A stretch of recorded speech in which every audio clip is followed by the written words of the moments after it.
Welcome to academy of startups. స్టార్టప్లో ఉండే different points ఏంటి, మనం కన్సిడర్ చేయవలసిన ఫ్యాక్ట్స్ ఏంటి, అసలు ఒక స్టార్టప్ని ఎలా సక్సెస్ చేయాలి, దానికోసం మనం స్టార్టప్ మారథాన్ అని ఒక సిరీస్ని డిజైన్ చేసి 365 డేస్ ఎవ్రీడే ఒక టాపిక్ కింద మీ ముందుకి ఒక్కొక్క కాన్సెప్ట్ని తీసుకొస్తున్నాం. అలా స్టార్టప్ మారథాన్లో January 5, 2025 ఈ డేట్ మనం తెలుసుకోబోతున్న topic skill set of an entrepreneur. ఆంటర్ప్రెన్యూర్కి స్కిల్ సెట్ అవసరమా? ఎస్. ఎందుకంటే మీ లైఫ్లో యాజ్ అన్ ఎంప్లాయీగా మీరు ఫేస్ చేసే స్ట్రగుల్స్ కన్నా యాజ్ అన్ ఆంటర్ప్రెన్యూర్ మీరు ఫేస్ చేసే స్ట్రగుల్స్ ఒక 100 times 500 times ఈజీగా ఎక్కువ ఉంటాయి. ఇందులో తగిలే దెబ్బలు కానీ, వాటిని రాటదేలడం కానీ, వాటి నుంచి మనం నేర్చుకోవడం కానీ, మళ్ళీ సక్సెస్ అవ్వడం కానీ చాలా లాంగ్ జర్నీ ఉంటుంది. సో ఈ లాంగ్ జర్నీలో అసలు ఒక ఆంటర్ప్రెన్యూర్గా క్లిక్ అవ్వాలంటే మీకు తెలుసుకోవాల్సిన పాయింట్స్ ఏంటి అనేది మనం ఈ వీడియోలో డిస్కస్ చేసుకుందాం. ద వెరీ ఫస్ట్ పాయింట్, అసలు ఖచ్చితంగా ఒక ఆంటర్ప్రెన్యూర్కి ఈ స్కిల్ అయితే must and should. That is nothing but sales. బిజినెస్లో ఇద్దరు కోఫౌండర్స్ ఉన్నారనుకోండి, ఖచ్చితంగా ఓ కోఫౌండర్కి సేల్స్ తెలియాలి. ఒకరు ఆపరేషన్స్లో చాలా బాగా చేస్తారు, ఒకరు టెక్నాలజీ బాగా డెవలప్ చేస్తారు, ఉపయోగం లేదు. ఖచ్చితంగా ఇద్దరిలో ఎవరో ఒకరికి సేల్స్ మీద గ్రిప్ ఉండాలి. సేల్స్ కనుక తెలియకపోతే మీ బిజినెస్ ఫెయిల్ అవుతుంది. అండ్ సేల్స్ కోసం మనం ఎటువంటి బిజినెస్ డెవలప్మెంట్ మేనేజర్నో, సేల్స్ ఎగ్జిక్యూటివ్నో, సేల్స్ మేనేజర్ మీద డిపెండ్ అవ్వలేం. ఫస్ట్ మీరు సేల్స్ బాగా చేసి, వాటిని పెర్ఫామ్ చేసి, వాటిని ఇంక్రీజ్ చేసి, మోడల్ డిజైన్ చేసి, అప్పుడు ఎంప్లాయీని ఆన్బోర్డ్ చేసుకుని వాడికి వర్క్ అసైన్ చేయాలి తప్పించి ఫస్ట్ నేను ఒక సేల్స్ ఎగ్జిక్యూటివ్ని పెట్టుకుంటే నాకు సేల్స్ అయిపోతాయి, అది జరగదు మార్కెట్లో. సో ఖచ్చితంగా ఎవ్రీ ఎంటర్ప్రెన్యూర్కి సేల్స్ ఏంటో తెలియాలి. సేల్స్ లేకపోతే మీ బిజినెస్ ఫెయిల్ అవుతుంది. మీరు సపోజ్ సింగిల్ ఫౌండర్ అనుకోండి, మీరు సేల్స్ నేర్చుకోండి. లేదా మీకు ఒక కోఫౌండర్ ఇద్దరు ఉన్నారనుకోండి, ఇద్దరిలో ఒకరైనా సేల్స్ నేర్చుకోండి. లేదా 4-5 కోఫౌండర్స్ ఉన్నారనుకోండి, అందులో కూడా ఒకరిద్దరు ఖచ్చితంగా సేల్స్ తెలుసుకోండి. సేల్స్ తెలుసుకోకుండా మీ బిజినెస్ క్లిక్ అవ్వడం అనేది ఇంపాసిబుల్. నెక్స్ట్, రెండో పాయింట్ మనం ఖచ్చితంగా కన్సిడర్ చేయవలసింది, ప్రతి ఆంటర్ప్రెన్యూర్కి లీడర్షిప్ స్కిల్స్ అయితే ఉండాలి. ఈ లీడర్షిప్ చాలా పెద్ద సబ్జెక్ట్ అండి. It is a ocean. మార్కెట్లో చాలా ఆర్గనైజేషన్స్ మీకు లీడర్షిప్ స్కిల్స్ నేర్పిస్తూ ఉంటారు. చాలా బుక్స్ చదువుకొని కూడా మనం లీడర్షిప్ నేర్చుకోవచ్చు. But leadership is a spontaneous thing. మనం కావాలని మార్కెట్లో లీడర్స్ని తయారు చేయలేం.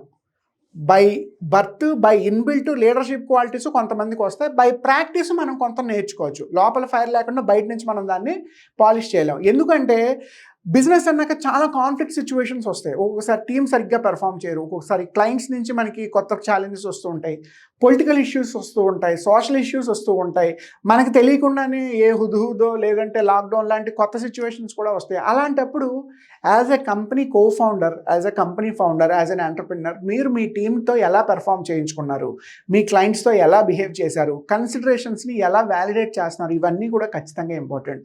సో ఖచ్చితంగా బిజినెస్ చేసేటప్పుడు ప్రతి ఆంటర్ప్రెన్యూర్కి లీడర్షిప్ స్కిల్స్ ఉండాలి. లీడర్షిప్ లేకుండా నేను జస్ట్ బిజినెస్ని రన్ చేస్తాను, నా కోఫౌండర్ ఉన్నాడు చూసుకున్నాడు, అలా ఎవరి మీద డిపెండ్ అవ్వకండి. ఖచ్చితంగా మీకు లీడర్షిప్ క్వాలిటీస్ ఉంటేనే బిజినెస్ క్లిక్ అవుతుంది. మూడోది, కాన్స్టెంట్ లెర్నింగ్. బిజినెస్లో ఉండేటప్పుడు మీరు ఎటువంటి ఐఐటి, ఐఐఎం బ్యాక్గ్రౌండ్ నుంచి వచ్చినా, ఒక బీ స్కూల్ నుండి వచ్చినా, ఒక టాప్ ఇంజనీరింగ్ కాలేజ్ నుంచి వచ్చినా, లేదా టాప్ యూనివర్సిటీ నుంచి బయటకు వచ్చి మీరు ఒక బిజినెస్ స్టార్ట్ చేసినా, నా జీవితంలో ఇంకా చదువుకోవాల్సింది ఏమీ లేదు అని మాత్రం అనుకోకండి. ఎవ్రీ 2 yearsకి 3 yearsకి మనం ఏదో ఒక కొత్త స్కిల్ నేర్చుకోవాలి. కాన్స్టెంట్ లెర్నింగ్ ఉండాలి. అండ్ ఎవ్రీ 6 monthsకి 1 yearకి కొత్త కోర్సులు చేసుకుంటూ వెళ్ళకండి. దానివల్ల కూడా ఏమీ ఉపయోగం లేదు. ఎందుకంటే మీకు ఒక విషయం తెలుసుకోవడానికే 6 months to 1 year పడుతుంది. దాన్ని ఇంప్లిమెంట్ చేయడానికి ఇంకొక 2 నుంచి 3 years పడుతుంది. ఓవర్ నైట్ మనం ఒక సబ్జెక్ట్ నేర్చుకొని మార్నింగే దాన్ని ఇంప్లిమెంట్ చేయడం కుదరదు. ఎందుకంటే అందులో చాలా ఫ్యాక్ట్స్ ఉంటాయి. వాటిని ఎలా కన్సిడర్ చేయాలి, అవి మనకి పాసిబుల్ అవునా కాదా, అది మనం నిజంగా చేయగలమా లేదా, ఈ విషయాలు కూడా తెలుసుకోవాలి. ఫర్ ఎగ్జాంపుల్, సపోజ్ మీకు పబ్లిక్ స్పీకింగ్ రాదు అనుకోండి, ఒక పబ్లిక్ స్పీకింగ్ సెషన్ ఏదైనా అటెండ్ అయ్యి ఒక 1 month 2 months కోర్స్ చేసి దాన్ని కనీసం 2 years ప్రాక్టీస్ చేయండి. లేదా మీకు నెట్వర్కింగ్ అంత బాగా రాదు, దాని మీద ఏమైనా బుక్స్ లేదా కోర్స్ చదివి కనీసం 1 year 2 years ఇంప్లిమెంట్ చేయండి. సేల్స్ నిజానికి బాగా రాదు, ఏదైనా సేల్స్ వర్క్షాప్ అటెండ్ అయ్యి సేల్స్ బుక్ చదివి 1 year 2 years సేల్స్ని టెస్ట్ చేయండి. లేదు డిజిటల్ మార్కెటింగ్, కంటెంట్ క్రియేషనే రాదు, ఈరోజు మేము ముందు స్క్రీన్ మీద నిలబడి మాట్లాడుతున్నాం, చాలామందికి కంటెంట్ క్రియేషన్ రాదు. కోర్స్ని ఎలా డిజైన్ చేయాలి, ఎలా ప్రజెంట్ చేస్తే బాగుంటుంది, విజువలైజేషన్ ఎలా ఉండాలి, ఎడిటింగ్ ఉండాలి, ఇది కూడా చాలామందికి తెలియదు. సో అలాంటప్పుడు ఏం చేస్తాం, ఎక్కడైనా చిన్న చిన్న వర్క్షాప్స్, ట్రైనింగ్ ప్రోగ్రామ్స్ అటెండ్ అవుతూ కాన్స్టెంట్గా కొత్త విషయాన్ని నేర్చుకోవాలి. ఇది ప్రతి బిజినెస్లోనే ఖచ్చితంగా ఇంపార్టెంట్ అండి. ఈ లెర్నింగ్ మెంటాలిటీ లేకపోతే బిజినెస్లో క్లిక్ అవ్వడం చాలా కష్టం. సో ఎవ్రీ 2 ఇయర్స్కి 3 ఇయర్స్కి కాన్స్టెంట్గా ఏదో ఒక విషయాన్ని నేర్చుకోండి. సో లెర్నింగ్ అనేది ఒక బిజినెస్కి యాజ్ ఏ ఆంటర్ప్రెన్యూర్ కంపెనీ ఫౌండర్కి చాలా ఇంపార్టెంట్. ఇక్కడ మీకు ఒక ఇమేజ్ కనిపిస్తుంది కదా, 4th point. This is simply called lemon add. అందరికీ తెలుసు కదా, ఒక సామెత ఉంటుంది, if life giving you lemons make it a lemon add. దాని మీనింగ్ ఏంటంటే ఆంటర్ప్రెన్యూర్షిప్లో ప్రతిసారి మీకు అవసరమైనవన్నీ దొరకవు. మీ కళ్ళ ముందు డిఫరెంట్ ఆబ్జెక్ట్స్ ఉన్నప్పుడు ఆ ఆబ్జెక్ట్స్ నుంచి మనం కొత్తగా ఏం డిజైన్ చేసుకోగలం అని తెలుసుకోగలిగితే ఈ పాయింట్ మీకు ఈజీగా అర్థమవుతుంది. ఎందుకు మనం if you have a lemon make it a lemonade అని చెప్పామంటే, ఇందాక నేను చెప్పినట్టు ఒక్కోసారి టఫ్ సిచ్యువేషన్ వస్తుంది, ఒక్కోసారి స్టాక్ సేల్ అవ్వకపోవచ్చు, ఒక్కోసారి మన ప్రొడక్ట్ సేల్ అవ్వకపోవచ్చు, ఒక్కోసారి ఇన్వెస్టర్ సైడ్ నుంచి కానీ కస్టమర్ సైడ్ నుంచి కొన్ని ఇష్యూస్ రావచ్చు, ఒక్కోసారి టీం నుంచి కూడా కొన్ని ఇష్యూస్ వస్తాయి. లేదు అంతా బాగానే ఉంది, బట్ ఏదో ఒక మార్కెట్ రీజన్ వల్ల మనం కరెక్ట్గా సేల్స్ చేయలేకపోయాం. అప్పుడు అసలు మీ చేతిలో ఉన్న రిసోర్సెస్ ఏంటి, లేదా ఏదైనా కొత్త దెబ్బ తగిలితే దాని నుంచి మనం ఎలా నేర్చుకోవాలి, ఎలా బయటికి రావాలని ఆలోచించండి. అంతే తప్ప అస్తమానం బాధపడుతూ కూర్చోవద్దు. ఆంటర్ప్రెన్యూర్కి అస్సలు అది ఉండకూడని పాయింట్ ఏంటంటే, ఎలాంటి సిచ్యువేషన్లో అయినా సరే మనం బయటికి రావాలి, కొత్తగా ఏదో ఒకటి తయారు చేసుకోవాలి. ఈ రెండూ లేకపోతే మళ్ళీ ఆంటర్ప్రెన్యూర్షిప్లో సక్సెస్ అవ్వడం చాలా కష్టం అవుతుంది. Always take a decision making. మీ ముందు ఒక బ్యాడ్ వే ఉందనుకుందాం, లేదు ఒక స్ట్రైట్ వే ఉందనుకుందాం. ఇలా ఉన్నప్పుడు మీరు ఏ డెసిషన్ తీసుకుంటారు? అసలు చాలామందికి డెసిషన్ మేకింగ్ అనేది పెద్ద ఛాలెంజ్ అండి. ఆంటర్ప్రెన్యూర్షిప్లోనే కాదు, ఇన్ జనరల్ లైఫ్లో కూడా.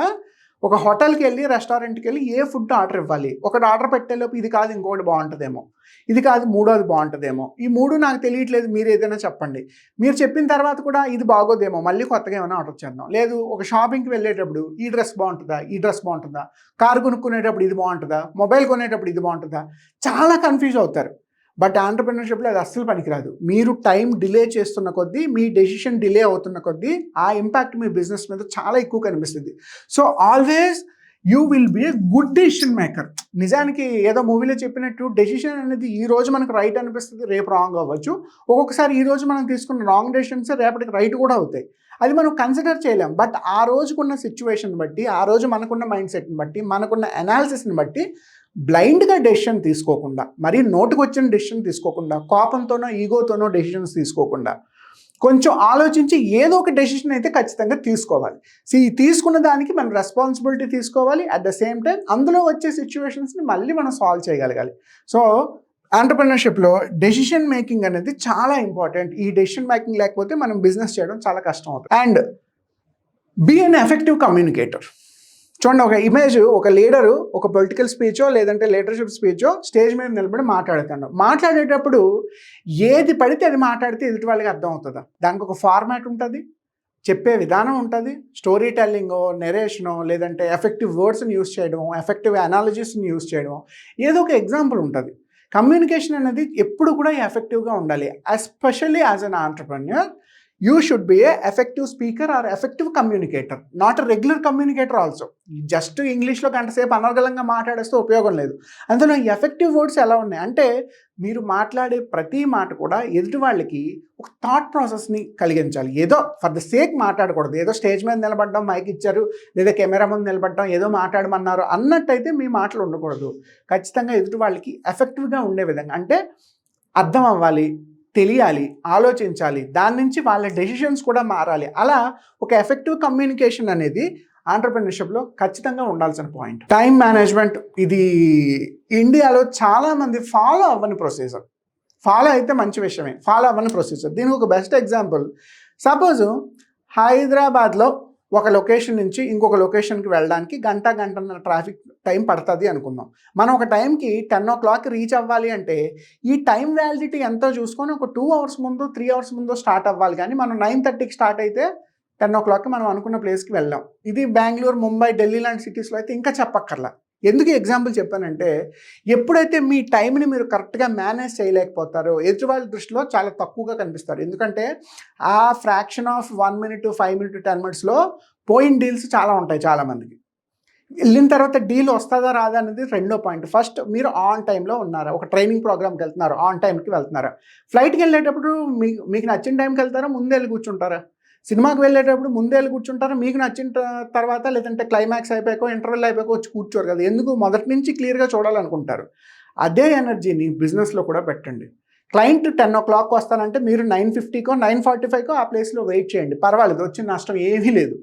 ఆ 9:45కి రీచ్ అవ్వాలంటే మనం ఇంటి దగ్గర ఏ టైంకి స్టార్ట్ అవ్వాలి, మనం ఎప్పుడు లెగాలి, ఎప్పుడు రెడీ అవ్వాలి, ఈ షెడ్యూల్ అంతా మీ దగ్గర ఉండాలి. ఎప్పుడు డిలే ఉండకూడదు. ఎంటర్‌ప్రెన్యూర్ ఖచ్చితంగా టైం లైన్స్ మెయింటైన్ చేయాలి. అవతల వాడి గురించి మీరు వదిలేయండి. వాడికి టైం సెన్స్ ఉందా లేదా అనేది మీరు కన్సిడర్ చేయొద్దు. ఎందుకంటే వాడు చేసే ప్రతి వెధవ పని మనం చేయలేం, వాళ్ళు చేసే ప్రతి మంచి పని మనం చేయలేం. మన సైడ్ నుంచి మనం ఎఫెక్టివ్గా టైం రూల్స్ ఫాలో అవుతున్నామా లేదా ఆలోచించండి. ఎందుకంటే ఈ టైం పంక్చువాలిటీ మీకు లేదు అనుకోండి, ఒకసారి 2 సార్లు కన్సిడర్ చేస్తారు, మూడోసారి అయితే మిమ్మల్ని ఎవరో పిలవరు. ఖచ్చితంగా వాళ్ళు ఫిక్స్ అవుతారు, వీడికి టైం సెన్స్ లేదు, అనుకున్న టైంకి రాడు, మనం ఇన్ని పిలక్కర్లేదు అనుకుంటారు. సో ఖచ్చితంగా టైంని మెయింటైన్ చేయడం బిజినెస్లో చాలా ఇంపార్టెంట్. దీని మీనింగ్ ఏంటి అంటే, యాజ్ అన్ ఎంటర్‌ప్రెన్యూర్ సపోజ్ మీరు ఒక సోలార్ బిజినెస్ స్టార్ట్ చేశారు అనుకోండి, సోలార్ ఇండస్ట్రీ గురించి తెలుసుకోవాలి, లేదా ఎనర్జీ ఇండస్ట్రీ, సస్టైనబుల్ ఎనర్జీ లేదా గ్రీన్ ఎనర్జీ మీద మీరు ఒక స్టార్టప్ మొదలు పెడుతున్నారు అనుకోండి, ఇండస్ట్రీ సెక్టార్స్ ఏంటో, స్పెసిఫికేషన్స్ ఏంటో తెలుసుకోండి. ఈ ఇండస్ట్రీకి government A rules and regulations ఇస్తుంది, ఏ పాలసీలు ఇస్తుంది, ఏ సబ్సిడీలు ఇస్తుంది, లోన్లు ఎంత వస్తున్నాయి, ఇండియాలో ఎవ్రీడే పవర్ ఎంత జనరేట్ అవుతుంది, ఎన్ని పవర్ ప్లాంట్స్ ఉన్నాయి, బయట నుంచి ఎంత పవర్ కొంటున్నారు, తయారు చేసిన పవర్ అందరినీ ఎవరికి ఇస్తున్నారు. ఇది ఒక సెక్టార్ స్పెసిఫికేషన్. ఇమేజ్ ఏంటంటే ఒక సెక్టార్ కోసం. లేదు మీరు ఐటీ ఇండస్ట్రీలో పనిచేస్తున్నారు, know about in and everything about the IT industry. ఇండియాలో ఐటీ కంపెనీలు ఎలా ఉన్నాయి, వాటి గ్రోత్ ఎలా ఉంది, బయట నుంచి వర్క్ని ఎలా అవుట్సోర్స్ చేసుకుంటున్నారు, ఇండియాలో ఐటీ కంపెనీ తాలూకా rules and regulations, employ policies, payment policies ఎలా ఉన్నాయి, గవర్నమెంట్ నుంచి లేదా పబ్లిక్ నుంచి వచ్చే ఇష్యూస్ని ఎలా తట్టుకోగలం. లేదు ఇంకో ట్రావెల్ ఇండస్ట్రీ మొదలుపెట్టారు, go through in and around everything about that particular industry. ఏదో వేగ్గా నా దగ్గర ఒక మంచి ఐడియా ఉంది, నేను స్టార్ట్ చేసేస్తే క్లిక్ అయిపోతా అని మాత్రం అనుకోకండి. ఇండస్ట్రీ సెక్టార్ గురించి, ఇండస్ట్రీ స్పెసిఫికేషన్స్ ఏంటో ఖచ్చితంగా తెలుసుకోండి. ఇండస్ట్రీ స్పెసిఫికేషన్స్ తెలియకుండా మన చేతిలో డబ్బులు ఉన్నాయని, మనకేదో చిన్న ఐడియా వచ్చిందని ఈ రెండింటిని బేస్ చేసుకొని మన మార్కెట్లో దిక్కకూడదు. ఖచ్చితంగా ఆ ఇండస్ట్రీ మీద మీరు చాలా వర్కౌట్ చేస్తేనే యాజ్ అన్ ఎంటర్‌ప్రెన్యూర్గా మీరు క్లిక్ అవ్వడానికి అవకాశం ఉంటుంది. ఈ ఇమేజ్ తాలూకా ఎగ్జాంపుల్ ఏంటి అంటే, you should have a emotional balance. ఎందుకంటే ఒక్కొక్కసారి బాగా బాధపడే సిచ్యువేషన్ ఉంటుంది, సర్ప్రైజ్ అయ్యే సిచ్యువేషన్ ఉంటుంది, కోపం వస్తుంది, ఒక్కళ్ళ మీద బాధపడాల్సిన సిచ్యువేషన్ వస్తుంది, ఎటు మాట్లాడలేని పరిస్థితి కూడా వస్తుంది. ఇలా as an entrepreneur different emotions ఉంటాయి. ఇంట్లో సిచ్యువేషన్ ఒకలా ఉంటుంది, ఫ్రెండ్స్ ఒకలా బిహేవ్ చేస్తారు, మీ రిలేటివ్స్ మీతో ఒకలా బిహేవ్ చేస్తారు, మీ ఇన్వెస్టర్స్ మీతో ఒకలా బిహేవ్ చేస్తారు, మీ ఎంప్లాయీస్ మీతో ఒకలా బిహేవ్ చేస్తారు. ఇలా మీరు మార్నింగ్ లేచిన దగ్గర నుంచి ఈవినింగ్ పడుకునే వరకు you have to face different challenges. As an entrepreneur this is a must point. ఖచ్చితంగా మీరు డిఫరెంట్ పీపుల్ని, డిఫరెంట్ సిచ్యువేషన్స్ని హ్యాండిల్ చేయాల్సి వస్తుంది. బట్ ఎలా ఉన్నా సరే ఆ ఎమోషనల్ బ్యాలెన్స్ ఉండాలి. ఒక దగ్గర ఉన్న ఎమోషన్ తీసుకొచ్చి ఇంకో దగ్గర చూపించొద్దు. యాజ్ అన్ ఎంటర్‌ప్రెన్యూర్ ఎప్పుడు కూడా ఒకే ఎమోషన్ని మెయింటైన్ చేయండి. ప్రతిదానికి తొందరగా రియాక్ట్ అవ్వడం, తొందరగా ఎగ్జైట్ అవ్వడం, తొందరగా బాధపడడం అలాంటివి చేయకండి. ప్రాబ్లం వచ్చినా ఒకేలా నిలబడండి, హ్యాపీ మూమెంట్ వచ్చినా ఒకేలా నిలబడండి, కొత్త వర్క్ ఆర్డర్ వచ్చినా ఒకేలా నిలబడండి. దట్ డజంట్ మీన్ మీరు ఎంజాయ్ చేయొద్దు లేదంటే బాధపడొద్దని నేను చెప్పట్లేదు. బట్ అది మార్కెట్‌కి అయితే కనిపించకూడదు. ఎందుకంటే ఆఫీస్‌లో మీరు వచ్చి కూర్చున్నారంటే మిమ్మల్ని చూసి మీ స్టాఫ్ అంతా వర్క్ చేస్తారు, మిమ్మల్ని చూసి మీ క్లయింట్ మీకు పేమెంట్ వేస్తాడు, మిమ్మల్ని చూసి మీ సిస్టర్ కన్సర్న్ కంపెనీస్ మళ్ళీ మీకు వర్క్ ఆర్డర్స్ ఇస్తూ ఉంటాయి, మిమ్మల్ని చూసి మీ ఫ్రెండ్స్ రిలేటివ్స్ అరే ఎంత బాగా బిజినెస్ చేస్తున్నాడు, ఎన్ని ప్రాబ్లమ్స్ ఉన్నా సరే చాలా గట్టిగా నిలబడ్డాడు, వదిలేదు, వీడికి మంచి ఎమోషనల్ బ్యాలెన్స్ ఉంది అనుకోని ఇంకా ఫ్యామిలీ నుంచి కొత్త ఎంటర్‌ప్రెన్యూర్స్ తయారవుతారు. మిమ్మల్ని చూసి బయట ఎక్కడైనా స్పీచెస్ ఇచ్చేటప్పుడు లేదా కాలేజెస్ నుంచో స్టూడెంట్స్ నుంచో లేదంటే మీ ఎంటర్‌ప్రెన్యూర్స్ అయినా, మీ ఎంటర్‌ప్రెన్యూర్‌షిప్‌లో వేరే ఫ్రెండ్స్ ఉంటారు కదా, వాళ్ళు కూడా అనుకుంటారు అరే వీడికి మంచి ఎమోషనల్ బ్యాలెన్స్ ఉంది అందుకే బిజినెస్ ఇంత బాగా చేస్తున్నాడు, మనం ఇలా ఉండలేకపోతున్నామండి. ఖచ్చితంగా యాజ్ అన్ ఎంటర్‌ప్రెన్యూర్ మీకు ఎమోషనల్ బ్యాలెన్స్ ఉండాలి. ఎమోషనల్ బ్యాలెన్స్ లేకుండా ప్రతి సిచ్యువేషన్కి రియాక్ట్ అవుతా, బాధ వచ్చిన ప్రతిసారి గంట సేపు గుక్క తిప్పకుండా ఏడుస్తా, ఇటువంటి మెంటాలిటీస్ అయితే ఎంటర్‌ప్రెన్యూర్‌షిప్‌లో పెట్టుకోవద్దు దయచేసి. ఖచ్చితంగా ఎమోషనల్ బ్యాలెన్స్ అనేది మెయింటైన్ చేయండి. And finally always have a long term vision. ఈరోజు నేను బిజినెస్ స్టార్ట్ చేస్తే 6 నెలల్లో అన్నా ఇది 100 కోట్లు అయిపోద్ది అన్న. ఈరోజు సార్ బిజినెస్ స్టార్ట్ చేస్తే 2-3 ఏళ్లలో మనం ఒక 1000 కోట్లు చేసేస్తాం సార్ దాన్ని ఈజీగా. కొంతమంది అంటుంటారు సార్ ఏమీ అక్కర్లేదు సార్, రూపాయి పెట్టుబడి అక్కర్లేదు సార్, మనం ఈరోజు బిజినెస్ స్టార్ట్ చేసుకుంటే హ్యాపీగా సేల్స్ అయిపోతాయి సార్. అలాంటివి బిజినెస్లో అస్సలు జరగవు. బాగా గుర్తుపెట్టుకోండి, 1 ఇయర్లోని 2 ఇయర్స్లోని అసలు మనం సర్వైవ్ అవ్వడానికి టైం సరిపోద్దు. మనం అనుకున్న ఐడియాని మార్కెట్కి తీసుకురావడానికి 1 ఇయర్ పడితే ఆ ఐడియా మార్కెట్లో ఇంప్లిమెంట్ అవుతుందా అవ్వదా, టెస్ట్ అవుతుందా, ఫెయిల్ అవుతుందా, మార్కెట్ నుంచి ఎటువంటి ఇన్పుట్స్ వస్తాయి ఇవి తెలుసుకోవడానికి ఇంకొక 1 ఇయర్ పడుతుంది. సో ఫస్ట్ 1 to 2 ఇయర్స్ లేదా 2 to 3 ఇయర్స్ మీరు నిలబడడానికి ముందు ఆలోచించండి. బిజినెస్ స్టార్ట్ చేయడం ఎంత ఈజీయో ఎగ్జిట్ అవ్వడం కూడా అంతే ఈజీ చాలామందికి. ఎందుకంటే తొందరగా పెట్టేస్తారు, తొందరగా సక్సెస్ అయిపోదాం అనుకుంటారు. ఫెయిల్యూర్ రాగానే తొందరగా బయటకు కూడా వచ్చేస్తారు. ఎంత జట్ స్పీడ్లో అయిందో అది కూడా అంతే జట్ స్పీడ్లో అవుతుంది. బట్ మీరు ఏ బిజినెస్ స్టార్ట్ చేసినా మినిమం 5 ఇయర్స్లో నేను ఏం చేయగలను, మినిమం 10 ఇయర్స్లో నేను ఏం చేయగలను అంటే coming down the line 4 years 5 years వచ్చేసరికి నేను ఈ మైల్ స్టోన్కి వస్తాను. 10 ఇయర్స్కి వచ్చిన తర్వాత నేను ఈ మైల్ స్టోన్కి వస్తాను. అలా 5 to 10 years long term vision పెట్టుకున్నవాడు మాత్రమే ఆంటర్‌ప్రెన్యూర్‌గా క్లిక్ అవుతాడు. 1 ఇయర్లో 2 ఇయర్లో నిజంగా ఏమీ సాధించలేరు. అది చాలా రేర్ ఆఫ్ ది రేరెస్ట్. ఎక్కడో ఎవరికో జరుగుతుంది తప్పించి రెగ్యులర్ ఆంటర్‌ప్రెన్యూర్‌షిప్‌లో రెగ్యులర్ మోడల్స్లో అసలు 1 to 2 ఇయర్స్లో మనం ఏమీ సాధించలేం. మార్కెట్ ఫ్యాక్టర్స్ ఎంతో డిపెండెన్సీ ఉంటే తప్పించి. సో ఖచ్చితంగా మినిమం 5 ఇయర్స్ నుంచి 10 ఇయర్స్, ఈ 5 to 10 ఇయర్స్ లాంగ్ టర్మ్ లేకుండా ఎవరు దయచేసి బిజినెస్లోకి రావద్దు. 1 to 2 ఇయర్స్లో మీరు సాధించేది ఏమీ ఉండదు. డబ్బులు రావచ్చు, ప్రాఫిటబిలిటీ ఉండొచ్చు, బట్ ఎంత తొందరగా వచ్చాయో అంత తొందరగా క్యాష్ బర్న్ అవుతుంది. సో ఖచ్చితంగా 5 to 10 ఇయర్స్ లాంగ్ టర్మ్ పెట్టుకోండి. ఈ 5 to 10 ఇయర్స్ ప్లాన్ రాకుండా బిజినెస్లోకి ఎట్టి పరిస్థితుల్లోనే రావద్దు. ఈ విధంగా మనం అసలు ఒక ఆంటర్‌ప్రెన్యూర్‌కి డిఫరెంట్ స్కిల్ సెట్ ఏ ఉండాలి అన్నవి ఈ 10 పాయింట్స్ కన్సిడర్ చేస్తే ఒకసారి ఇన్ బ్రీఫ్ సమరీలో ఖచ్చితంగా సేల్స్ పాయింట్ మనకు తెలియాలి, లీడర్షిప్ క్వాలిటీ ఉండాలి, 3 గ్రోత్ ఫ్యాక్టర్ ఎప్పుడూ ఉండాలి, 4 ప్రాబ్లమ్ స్టేట్మెంట్ని కరెక్ట్గా మనం సాల్వ్ చేస్తున్నామో లేదో తెలియాలి, 5 ఎప్పుడు కూడా డెసిషన్ మేకింగ్ మీద మంచి ఇంపాక్ట్ చూపించాలి. అలాగే కమ్యూనికేషన్ స్కిల్స్ని మనం ఖచ్చితంగా డెవలప్ చేసుకోవాలి. 7th థింగ్ ఏంటి అంటే మన టైంని మన టీంని ఎంత బాగా మెయింటైన్ చేయగలుగుతున్నామో ఖచ్చితంగా తెలుసుకోవాలి. తర్వాత ఏ సెక్టార్లో మీరు వర్క్ చేస్తున్నారో దానికి అవసరమైన డొమైన్ నాలెడ్జ్ని కూడా తెలుసుకోండి. ఆంటర్‌ప్రెన్యూర్‌కి ఎప్పుడు కూడా ఎమోషనల్ కంట్రోల్ ఉండాలి, ప్రతిదానికి అవుట్ బ్రేక్ అవ్వకూడదు. అలాగే ఒక 5 to 10 ఇయర్స్లో లాంగ్ రన్ విజన్ ఏముంది ఇవి ఆలోచించి మాత్రమే మీరు ఒక బిజినెస్ని లేదా స్టార్టప్ను మొదలు పెట్టండి. ఈ 10 పాయింట్స్ని కన్సిడర్ చేయండి, నోట్ చేసుకోండి, వీటిని ఇంప్లిమెంట్ కూడా చేసుకోండి. జస్ట్ ఏదో చెప్పాం, వీడియో బాగుంది, లైక్ కొట్టేసి షేర్ కట్టేసి వదిలేదు. వీటిని ఇంప్లిమెంట్ చేస్తే చాలు. ఈ లైక్లు షేర్లు లేకపోయినా సరే దీని ఇంప్లిమెంటేషన్ మాత్రం చాలా ఇంపార్టెంట్. సో మీకు బిజినెస్లో ఏ డౌట్ ఉన్నా, ఏ ఇన్ఫర్మేషన్ కావాల్సి వచ్చినా I'm happy to help you. We have different frameworks. ఎటువంటి మోడల్ అయినా మార్కెట్కి ఎలా తీసుకెళ్ళాలి, దెన్ అక్కడి నుంచి కావాల్సిన కన్సల్టింగ్ కానీ, సపోర్ట్మెంట్ కానీ, డెట్ ఈక్విటీస్ ఎలా రేస్ చేస్తాం, ఒక టెక్నాలజీని ఎలా డెవలప్ చేసుకోవాలి, ఈ ఫ్యాక్టర్స్ అన్నీ కూడా we will help you at academy of startups. We have team of people from IIMs, IISBs and investment bankers. ప్రతిదానికి ఒక డెడికేటెడ్ టీమ్ ఉంది. సో ఓవరాల్గా బిజినెస్లో స్టార్టప్లో మీకు ఏ ఇన్ఫర్మేషన్ కావాల్సి వచ్చినా happily contact academy of startups or contact this number. We are happy to help you.